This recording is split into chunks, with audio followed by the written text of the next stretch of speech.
प्रिय विद्यार्थियों, आज हम पढ़ेंगे अपना चैप्टर नंबर 13 जिसका शीर्षक है क्रिया। इसके अंतर्गत हम क्रिया रूप पढ़ेंगे। तो हम क्रिया और धातु किसे कहते हैं इसकी परिभाषा देखेंगे। क्रिया के फिर भेद कितने होते हैं और कर्म के आधार पर क्रिया कितने प्रकार होता है, संरचना के आधार पर क्रिया के कितने भेद और उपभेद होते हैं, ये हम इसके अंतर्गत पढ़ने वाले हैं। तो हर कक्षा में हम इसे पढ़ते हैं। तो आपको पूर्व जानकारी कितनी इंडेक्स दी हुई है उसे फिल करके सबमिट करवाओ और देखो किस आधार पे हो, आपको कितना क्रिया रूप आपको आते हैं। तो सबसे पहले हमारे पास कुछ उदाहरण ध्यानपूर्वक देखिए। उदाहरण से हम समझने की कोशिश करते हैं।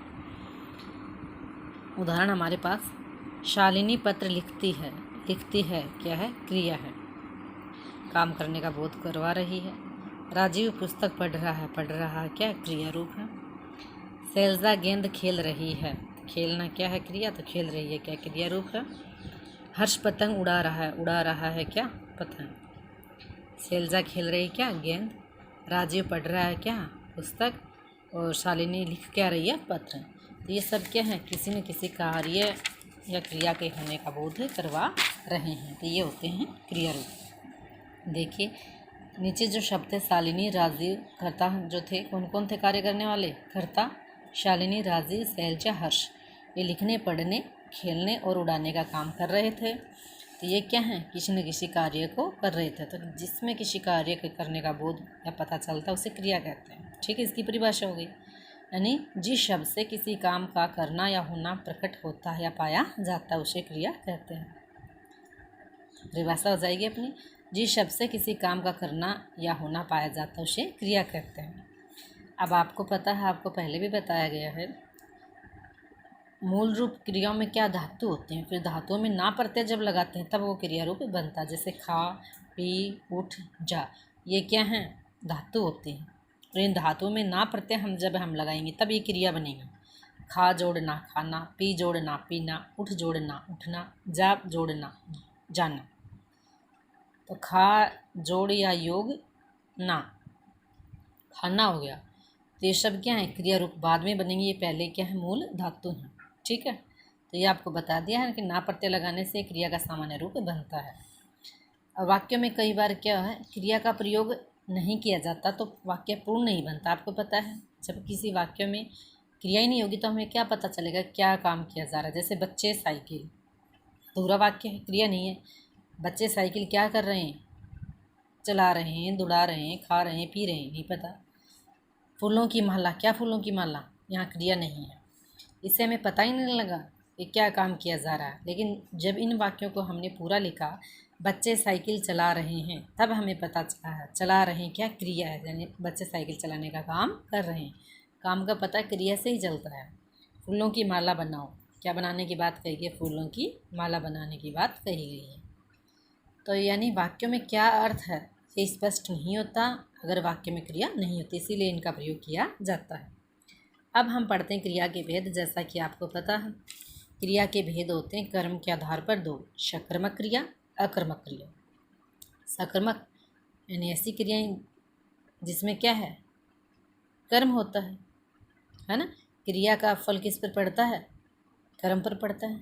ऐसी क्रियाएं जिसमें कर्म नहीं होता है वह अकर्मक आ गई। यानी जिन क्रियाओं का कोई ना कोई कर्म हो, यानी जिन वाक्यों में क्या होता है? कर्म होता है। ठीक है, सामान्य शब्दों में हम ये भी कह सकते हैं जिनमें कर्म पाया जाता है। यानी कर्ता द्वारा जो की गई क्रिया का फल यानी काम का फल किस पे पड़ता है? कर्ता पर नहीं पड़कर कर्म पर पड़ता है, तो वो होता है सकर्मक क्रिया। जैसे दीपक पुस्तक पढ़ता है। पढ़ता है क्या? पुस्तक। क्या का उत्तर मिल रहा है? प्रिया दूध पीती है। पीती है क्या? क्या का उत्तर अगर में हमें मिल रहा है? दूध। तो ये क्या है? सकर्मक क्रिया है, ये कर्म है, दूध और पुस्तक।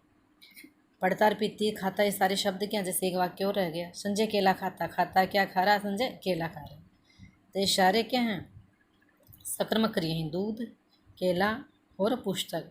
इन पर क्या कर हो रहा है? प्रभाव, क्रिया का प्रभाव पड़ रहा है। तो ये सारी क्रियाएं क्या है? सकर्मक क्रिया हैं। फिर हम पढ़ते हैं सकर्मक क्रियाओं के फिर पुनः दो भेद होते हैं, एक कर्मक, द्विकर्मक। जैसा कि नाम से पता लग रहा है, एक कर्मक ऐसी क्रियाएं जिसमें क्या होता है? एक ही कर्म होता है, वो कहलाती हैं एक कर्मक क्रिया। जैसे दीपक पुस्तक पढ़ता है, कर्ता हो गया दीपक, पुस्तक क्या है, कर्म है, पढ़ता है क्या है, क्रिया है, यानी इसमें एक ही कर्म है। द्विकर्मक नाम से पता लगा, द्वि का अर्थ होता है दो, यानी इनमें क्या होते हैं, क्रियाओं में दो कर्म होते हैं। यहाँ पुस्तक एक ही कर्म था, दीपक पढ़ रहा है, क्या पढ़ रहा है, पुस्तक पढ़ रहा है। यहाँ क्या दो कर्म पाए जाते हैं, तो द्विकर्मक क्रियाएं कहलाती हैं। ऐसी क्रियाएं जिसमें दो कर्म होते हैं वो द्विकर्मक क्रियाएं कहलाती हैं। परिभाषा हो गई, जैसे माँ बच्चे को झूला झुला रही है। काम कौन कर रही है, माँ। क्या कर रही है, क्रिया क्या है, झुला रही है, क्रिया है। किसको, बच्चे को। क्या, झूला। दो उत्तर मिल रहे हैं, देखो दो कार्य हो रहे हैं। माँ क्या कर रही है, झूला झुला रही है, क्रिया है, माँ है कर्ता। किसको झुला रही है, बच्चे को। क्या झुला रही है, झूला। दो क्रियाएं हो गई। किसको, क्या, दोनों का उत्तर हमें मिल रहा है। यहाँ तो क्या है, किसको उत्तर नहीं था। हम सामान्य शब्दों में ऐसे भी समझ सकते हैं। अब हम पढ़ते हैं एक अकर्मक क्रिया, यानी जिन क्रिया का कर्म न हो तथा कर्ता के व्यापार का फल किसी अन्य पर न पड़कर स्वयं कर्ता पर ही पड़ता है। यहाँ तो किस पे पड़ रहा था, प्रभाव कर्म पर पड़ रहा था, कर्ता पर नहीं पड़ रहा था, और यहाँ कर्ता पर ही पड़ता है। जय राघव सोता है, सोना क्या है, क्रिया। सोता है क्रिया, क्या सोता है, क्या का कोई उत्तर नहीं है। कुछ क्रियाएँ होती हैं वो हमेशा आक्रामक क्रियाएँ होती हैं। जैसे बच्चा खेल रहा है, खेल रहा है, क्या, क्या का कोई उत्तर नहीं है, तो खेलने का कार्य कौन कर रहा है, बच्चा कर रहा है। सोने का कार्य कौन कर रहा है, राघव कर रहा है। इस प्रकार से क्या है, आक्रामक क्रियाएं हैं। अब देखिए आप, इसके बाद हम पढ़ते हैं अपना अगला रूप। इसके अंतर्गत देखिए, ये तो हो गई हमारे क्रिया के भेद कर्म के आधार पर। अब इसके साथ साथ और रूप भी हैं। इन वाक्यों में क्या क्रियाओं का कोई कर्म नहीं है, अर्थात व्यापार और उसका फल कर्ता पर पड़ रहा, बता दिया क्रमक में। अब संरचना के आधार पर क्रिया के चार भेद होते हैं, ध्यान से देखिए। ये वो तो थे कर्म के आधार पर दो भेद, अब संरचना होती है उसकी रूप रचना। चार भेद होते हैं। प्रेरणार्थक क्रिया, जिसमें प्रेरणा देने का कार्य किया गया, प्रेरणा दी जाती है। नाम धातु क्रिया, नाम धातु क्रियाएँ क्या हैं, जो संज्ञा, सर्वनाम और विशेषण के समान ही काम में ली जाती हैं। संयुक्त क्रिया, इन दो क्रियाओं का साथ रूप, और पूर्वकालिक क्रिया, इन दो कार्य साथ हो रहे हैं, पहले वाली क्रिया को पूर्वकालिक क्रिया कहते हैं। अब यहाँ हम गहराई से उसे और पढ़ लेंगे, डिटेल से देखिए वापस। प्रेरणार्थक क्रिया, नाम से पता लगा, जिसमें प्रेरणा दी जाती है। जब कोई कर्ता क्रिया को स्वयं नहीं करता अपितु दूसरों से करवाता है, उसे प्रेरणार्थक क्रिया कहते हैं। यानी स्वयं कार्य नहीं कर, दूसरों से करवाया जाता है। जैसे उदित धोबी से कपड़े धुलवाता है, उदित धोबी से कपड़े धुलवाता, उदित स्वयं नहीं धो रहा है, किससे धुलवा रहा है, धोबी से धुलवाता है। माता नम्रता से सब्जी कटवाती है, माता स्वयं नहीं काट रही है अपितु नम्रता से सब्जी कटवाती है। अध्यापक छात्र से पाठ पढ़वाता है, अध्यापक स्वयं नहीं पढ़कर छात्र से कार्य करवा रहा है।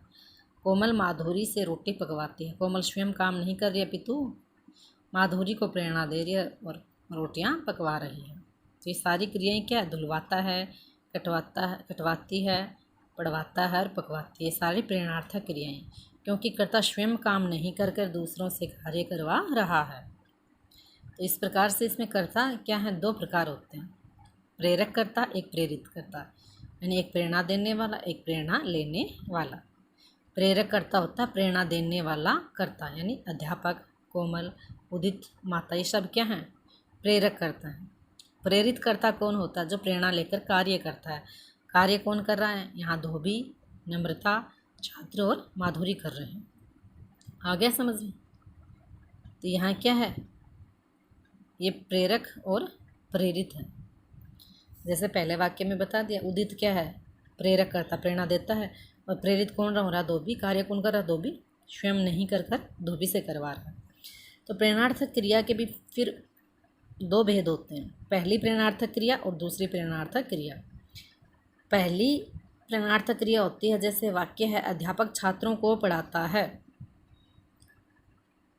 अध्यापक के द्वारा पढ़ाया गया किसको, छात्रों को। दूसरी प्रेरणार्थक क्रिया होती है, अध्यापक मॉनिटर से छात्रों को पढ़वाता है, अध्यापक स्वयं नहीं काम करके किसको कर रहा है, मॉनिटर से करवा रहा है। पढ़ाने का कार्य मॉनिटर कर रहा है, किसके माध्यम से, अध्यापक के माध्यम से, प्रेरित करने पर। तो ये तो हो गया प्रेरक और ये हो गया प्रेरित, ये दोनों कर्ता हुए। कुछ प्रेरणार्थक क्रियाएं होती हैं, उनकी रूप रचना देखिए। पढ़ना पहली प्रेरणार्थक, दूसरी प्रेरणार्थक क्रिया कैसे बनाएंगे?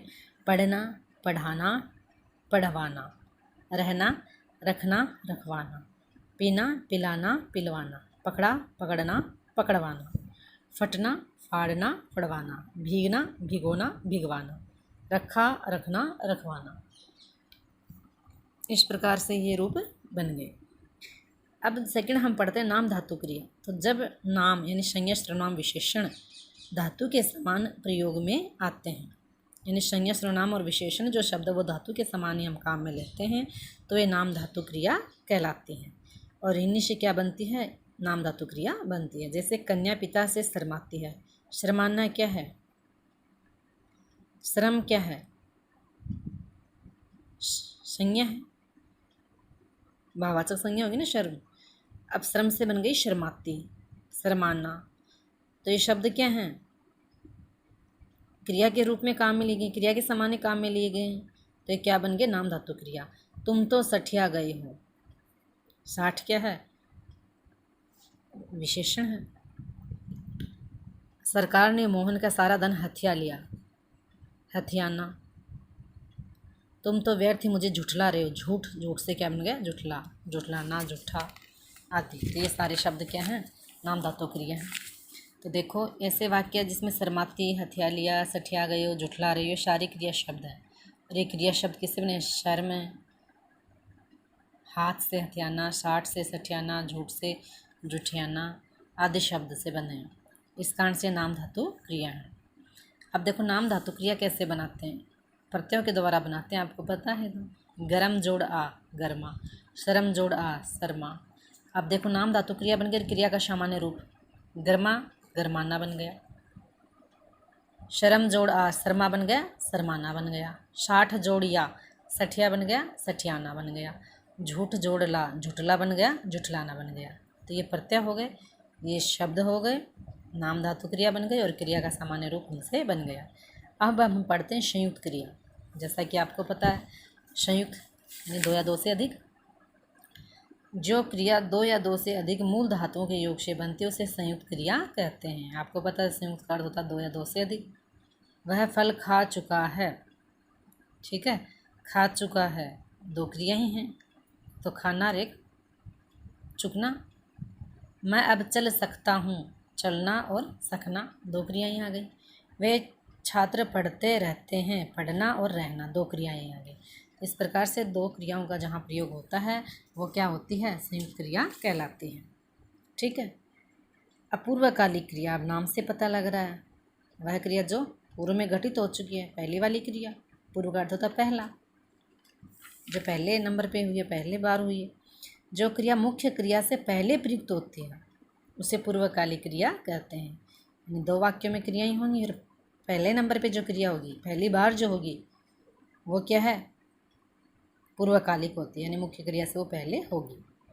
क्रिया को समाप्त करके, इसमें क्या होता है, यहाँ कर्ता एक क्रिया को समाप्त करके तुरंत ही दूसरी क्रिया में लग जाता है। यानी दो कार्य करता है, एक पहले फिर दूसरे नंबर पर। क्रिया के साथ कर या करके शब्द का प्रयोग इसमें पाया जाता है। खाकर, पीकर, उठकर, जाकर। ठीक है, आपको दो चीज़ें याद रखनी, एक तो कर जुड़ेगा उसमें या करके शब्द उसमें जुड़ा हुआ होगा। जैसे अनीता खाना खाकर स्कूल जाती है। अब अनीता क्या है? काम करने वाली है, कर्ता हो गई।